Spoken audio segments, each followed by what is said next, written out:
This is my review of the Otsego Lake State Park near Gaylord, Michigan. At the entrance to the state park is a set of railroad tracks. There's no warning wigwag. And in the 3 days we were here, one train came through, so it is an active railway. And as Michigan state parks go, this is actually a fairly small park. Some of them are laid out in dozens or hundreds of acres, and this is maybe on 50 acres, 100 acres maybe, I don't know. But you got the campground and the beach, and that's about it. Still, it's a nice place. And the campground here at the state park is sort of built on a hill going down to the lake, so there really is not a true level site in the whole place. Some aren't too bad, some are kind of pretty much of a challenge.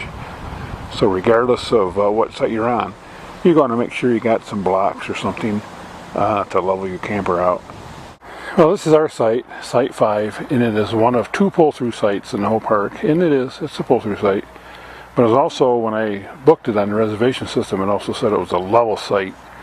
And you know, I'm glad I brought these blocks with me, because on this level site, if I didn't have these red blocks, I would have ran out of room on my front landing gear, because my front landing gear right now are just about at maximum. And there's a nice path here along the whole park. This is kind of along the bluff overlooking the water, and so it's a nice little hiking area. And we have some very nice beach sand here. It almost looks like they brought it in, but I'm not sure. And at the main beach there's a snack bar building there, and this is the north side, I suppose you might want to say, of the beach. And then if you go around the parking lot, you can see the water over here too. So this is kind of an isthmus or a point. This is parking for day use as well as for a boat ramp. And you can see here we're on level ground, and then this is the south campground, which is all on a hill. And this is part of the walkway around the beach. And really, for this state park, it's not a bad park actually.